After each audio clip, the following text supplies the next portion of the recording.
Eric de Seine, bonjour. Nous sommes dans le sud de l'Espagne pour découvrir la principale nouveauté Yamaha 2019, à savoir la Ténéré 700, une moto attendue de longue date, sur laquelle j'imagine vous avez des gros objectifs et que vous avez commercialisé d'une manière originale, donc en pré-vente, c'est-à-dire que les clients pouvaient acheter la moto sans l'avoir conduite.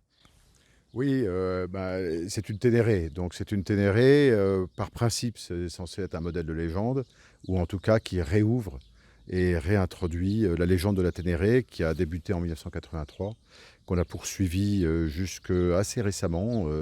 On a arrêté la commercialisation de la 660 il y a 2-3 ans. Mais on avait été un peu au bout du concept monocylindre et on voulait vraiment essayer de réinventer une moto simple, trail, aventureuse, fiable, qui donne du plaisir et surtout dans un prix maîtrisé. Je crois que le marché aujourd'hui va un peu trop vers une sophistication dont parfois le client n'a pas besoin. C'est vrai que c'est bien d'avoir des écrans en couleur TFT, mais sur une moto de tout-terrain, je pense que ça n'a pas beaucoup de sens. Et donc, il y a beaucoup de technologies qui sont aujourd'hui mises dans des packages qui se veulent très marketing. Et nous, chez Yamaha, le marketing, on n'est pas super fanat. Donc, on préfère le sens de la moto.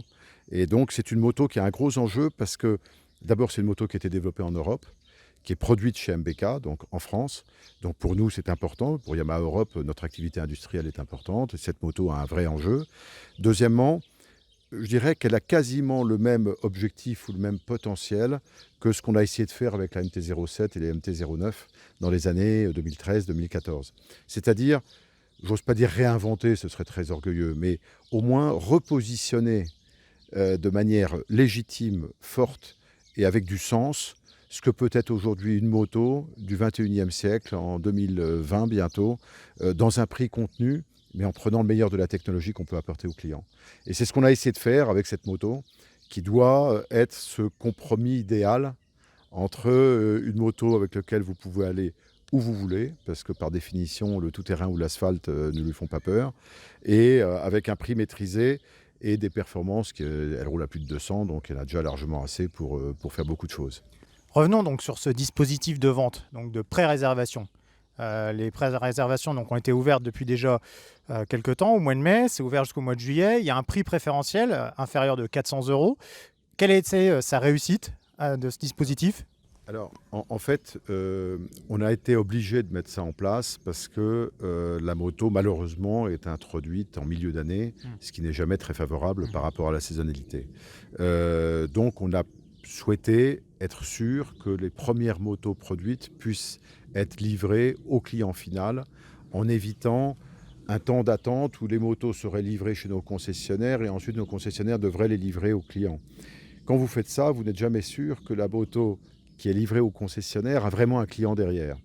En demandant à nos clients de commander directement sur Internet, ça nous permet d'identifier les clients et d'être sûr qu'on livre au bon endroit la moto qui a déjà été commandée. Mais c'est une démarche audacieuse, que finalement le client il achète une moto qu'il a vue sur motonet.com ou dans les salons, mais qu'il n'a jamais pu piloter. Alors, c'est surtout audacieux pour le client. Bien sûr. Pour nous, c'est moins audacieux. Mais pour nous, c'est pour essayer de satisfaire les clients qui sont convaincus. On a une chance, c'est que d'abord, cette moto s'appelle Yamaha. Et que Yamaha a quand même une crédibilité dans la tête de nos clients. Ils savent qu'ils ne seront pas piégés et qu'ils peuvent faire confiance à la moto, ou visiblement c'est le cas.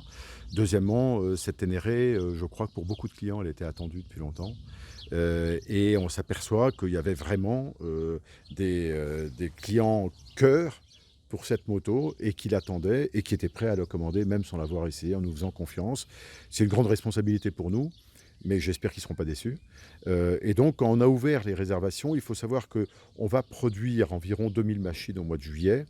Et donc, tous les clients qui vont commander leur moto d'ici le mois de juillet bénéficieront de ce prix de lancement, qui objectivement, je crois, est tout à fait attractif. Les 2200 ou 2000 premiers seront livrés en juillet, les autres en septembre. Et en fait, ce qui a été incroyable, c'est que les 48 premières heures, on avait déjà vendu toute la production. Les 2000. Les 2200. Ouais. 2200. On a eu 2200 commandes en moins de 48 heures. Pour l'Europe, pour la France? Pour l'Europe. Pour l'Europe. Pour l'Europe. D'accord. Pour l'Europe, sachant qu'on a des capacités de production cette année qui, sur 6 mois, vont être de l'ordre de 6 à 7 000 machines. Donc ça veut dire qu'il y a déjà plus d'un tiers qui a déjà été vendu. Et donc on sera en année pleine, on espère, entre 12 et 14 000 motos. Si elles sont vendues, ça veut dire qu'au niveau européen, cette moto sera sur le podium des 3 meilleures ventes en Europe, toutes catégories confondues. 12 ou 14 000 motos, encore une fois, pour l'Europe. Oui. Et pour la France. Alors, pour la France, je ne veux pas dire de bêtises parce que je ne suis pas le patron de la France. Je sais que j'ai pas mal challengé parce que je trouvais qu'ils n'en prenaient pas assez. Moi, je suis un enfant spirituel de Jean-Claude Olivier. J'ai eu la chance de faire le Dakar 2 fois. Et donc, pour moi, cette moto, c'est une espèce de vérité universelle. Et donc, j'y crois énormément. Alors, je peux me tromper, mais moi, j'y crois énormément. Et donc, j'ai plutôt encouragé la France d'en commander un petit peu plus. Donc, au final, je ne sais pas très bien où ils en sont, mais il y a sûrement entre 3 et 5 000 motos. Ça doit se jouer entre 3 et 4 000, en tout cas. Sur une année pleine. Sur une année pleine, ouais. D'accord. Ouais. Des objectifs ambitieux quand même. Oui, je trouve pas. Alors, je rappelle à nos lecteurs que cette moto, elle dérive directement du Roadster MT-07, à qui elle reprend donc le moteur, le fameux CP2, qui est retravaillé à plusieurs niveaux pour offrir davantage d'agréments à mi-régime, une courbe de courbe plus plate, et ainsi qu'au niveau du châssis, un gros travail qui a été fait avec des suspensions, avec un gros débattement, une jante de 21 à l'avant, une jante de 18 à l'arrière, des protections. C'est vraiment une moto qui est pensée pour le tout-terrain essentiellement, qui est inspirée du Rally Raid. C'est une moto donc très typée, à forte identité tout-terrain. Peut-être pas un peu trop finalement? Non, sûrement pas. Moi, j'ai beaucoup poussé pour ça. Moi, j'étais absolument sans aucun compromis. Vous savez, on a la chance, on est un constructeur généraliste et on l'assume. Et donc, on a la chance aujourd'hui dans la gamme d'avoir une moto qui est d'une polyvalence routière formidable, qui s'appelle la Tracer 700, et qui est déjà dans cette forme quasiment d'un trail routier polyvalent. Donc, quitte à développer une autre moto, il fallait surtout pas que ça soit un trail routier polyvalent. Il fallait que ça soit plus que ça. Donc c'est une vraie moto d'aventure et depuis le départ, moi j'ai beaucoup poussé auprès de l'ingénieur en chef qui a développé ce modèle, notamment en fixant une limite minimum de garde au sol qui était de 245 mm, en fixant une hauteur maximum de hauteur de selle, parce qu'il faut faire aussi attention à ce que cette moto reste accessible et ne bascule pas dans une moto d'enduro trop exclusive. C'est pour ça qu'on a une hauteur de selle d'environ 87 cm, avec un kit qui permet quand même de rabaisser de 35 mm la selle. Les suspensions, on a 210 mm de débattement à l'arrière, 200 à l'avant, 200 mm à l'arrière, ce qui sincèrement, et on l'a vu en roulant aujourd'hui, où vous allez le voir à travers l'essai, permet de vraiment faire face à absolument toutes les situations. Donc c'est une moto qui, depuis le départ, a été vraiment conçue pour le tout-terrain. Avec, évidemment, quand vous faites une bonne moto de tout-terrain, il n'y a pas de raison qu'elle soit mauvaise sur la route. Et donc, l'idée était de garder une balance idéale de la machine qui lui permet sur la route d'être tout à fait performant. Et ce qui a été génial, c'est qu'on a réussi à trouver des pneus qui lui vont formidablement bien. Et on s'aperçoit que même l'ABS, grâce au grip de ces pneus, permet d'être tout à fait efficace, même en tout-terrain, même dans le gravier, même dans la poussière. Et donc, on arrive à un engin, je ne veux pas dévoiler l'essai, mais qui est... moi, je suis convaincu, qui est absolument... Je crois qu'elle mériterait en effet d'avoir une très belle carrière en Europe. Et ce serait formidable pour Yamaha, j'espère pour les clients. Et surtout, ça voudrait dire que les clients comprennent notre philosophie, qui est d'essayer d'apporter le meilleur de la technologie dans le prix le plus maîtrisé. Parce que moi, je crois que la moto a besoin de continuer d'avoir des motos accessibles. On ne peut pas monter au ciel, c'est pas vrai. Et je trouve que déjà, un budget qui est globalement entre 6 et 10 000 euros, qui sont aujourd'hui notre cœur de cible, là où on veut faire les meilleures motos possibles, et ben ça répond à quelque chose qui est légitime pour les clients. La moto doit rester un plaisir, c'est un loisir. Si on veut que ça reste un loisir, il ne faut pas que le coût soit excessif. Et là, moi, en roulant avec, à chaque fois, je me dis, c'est formidable cette moto-là, on lui fait confiance, on a envie de lui faire confiance. On sent qu'en roulant, on peut aller, c'est l'idée, en tout cas, au bout du monde, avec, elle ne vous lâchera pas, et avec plaisir. Et si on a beaucoup de clients qui ont la chance de vivre ça, ce sera une formidable récompense pour nous. Alors le truc aussi, c'est que cette identité tout-terrain, ces capacités tout-terrain, elles induisent une certaine exclusivité, notamment en termes de confort, de hauteur de selle, effectivement, parce que c'est une moto du coup qui n'est pas accessible à tout le monde. On pense notamment aux motards les plus courtes sur pattes et les motardes aussi, qui ne sont pas forcément très grandes. Est-ce que justement cette image très typée, vous n'avez pas peur qu'elle effraie une certaine frange de la clientèle qui a aussi poussé, parce qu'effectivement il y a une dérive dans les maxi-trails, toujours plus puissants, toujours plus lourds, toujours plus chers, mais il y a aussi une demande de la clientèle pour ce genre de routière sur échasse. Donc est-ce que cette moto-là qui vient jouer les Troublions, elle va trouver son public ? Alors, Je pense que cette moto ne répond pas à, en effet, une tendance que certains constructeurs ont suivie, qui est d'avoir des motos très statutaires. Vous aussi, avec la 1200 Ténéré. Oui, je ne sais pas si on était si statutaire que ça. La hauteur de selle n'est pas si énorme que ça. Non, mais ce que je veux dire, c'est la 1200, c'est une moto, elle aussi très polyvalente, dans le pur style maxi-trail routier actuel, Oui, mais suspension électronique, etc.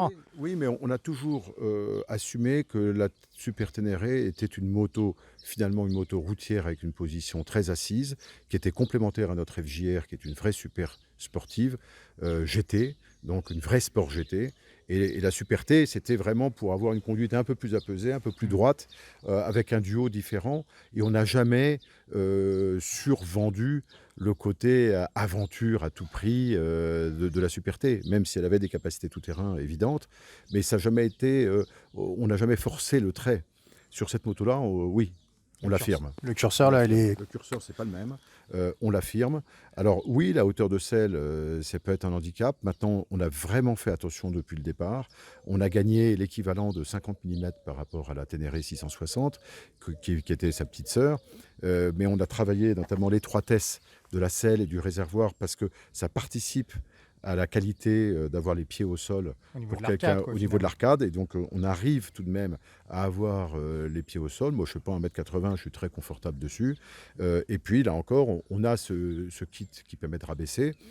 Et en rabaissant, on est quand même maintenant à 83 ou 84 cm. 84 cm, c'est la hauteur de la Tracer 700, c'est 3 cm de plus qu'une MT-07. Voilà, je pense que le compromis est honorable par rapport à la qualité des suspensions et du châssis qui vous permet d'aller partout. Et puis après, quand on aime, on ne compte pas. Hein. Donc, je me souviens de Cyril Neveu, il a gagné des Dakar, il ne montait pas sur la moto. Bon, bah alors, c'était pas très élégant, mais enfin, il démarrait en mettant son pied sur le cale-pied. Après, c'est Cyril Neveu. C'est Cyril Neveu, et puis on n'en est pas là. Donc, je crois que, non, sincèrement, je pense que le compromis obtenu est compréhensible, en tout cas par le client. Parce que la restitution de cette hauteur de selle permet vraiment au niveau des performances de le retrouver, du confort de conduite. Et donc, on est sur un compromis, je crois, assez juste. Alors, en termes de positionnement maintenant de cette moto, on est sur une puissance d'à peine 75 chevaux, hein, puisqu'on reprend le moteur de la MT-07, comme nous l'avons dit. Ce qui fait que ça la place devant, face à des trails, on va dire, de premier prix, mais qui sont beaucoup plus typés routières. Je pense notamment à la Versys 650, la Vestrom, etc., qui ont une vocation beaucoup plus routière. Par contre, cet aspect tout-terrain, ça fait un petit peu penser à la démarche suivie par Honda avec l'Africa Twin. Est-ce que vous considérez cette Ténéré 700 comme une concurrente légitime de l'Africa Twin? Oui, objectivement, évidemment, l'Africa Twin est un 1000 cm3, puissant. maintenant qui est plus puissant. Maintenant, en tout terrain, on n'exploite pas vraiment cette puissance-là. Et déjà, Honda l'avait assumé puisqu'ils avaient fait un 1000, mais qui était à peine à 100 chevaux, donc ils n'avaient pas cherché la puissance à tout prix. Donc nous, on a suivi la même démarche. Donc je pense qu'en effet, on va dire que ses concurrentes les plus légitimes sont sûrement la KTM 790 Aventure, l'Africa Twin, mais on s'aperçoit qu'on est déjà avec des modèles qui sont 35% plus chers. Donc c'est un choix totalement assumé. On voulait faire cette moto avec des capacités qui puissent se rapprocher. Ce serait peut-être trop prétentieux de dire que c'est comme aussi puissant et aussi coupleux qu'une Africa Twin ou une KTM, mais on voulait être dans ce niveau de performance, mais avec un prix, là encore, je le répète, mais qui devait être abordable. Et je trouve que l'équation, elle a tout son sens, tout son sens. Quel est l'intérêt d'aller rouler en tout terrain? Parce que la vocation, c'est quand même d'aller mettre sur les pistes. Elle est tellement faite pour ça. Quel est l'intérêt d'aller sur des pistes avec une moto qui déjà sortie de caisse vaut 13 ou 14 000 euros, auquel on va rajouter des accessoires et où la moindre chute va vous coûter 1 500 euros? C'est quand même dommage. Donc nous, moi ça, je l'assume pas. Je trouve que c'est pas bien. C'est pas intègre. Et donc, c'est pour ça qu'on a fait une moto où tout est fait pour, même en cas de glisse et en cas de chute, allez, vous faites au pire un cache plastique et ça va vous coûter peut-être, pas combien, 80 euros ou 120 euros. Mais il y a pas tout est fait pour que cette vocation tout-terrain soit intègre pour le client et surtout qu'il ose le faire. Il y a encore des terrains de jeu formidables à moto qui sont accessibles.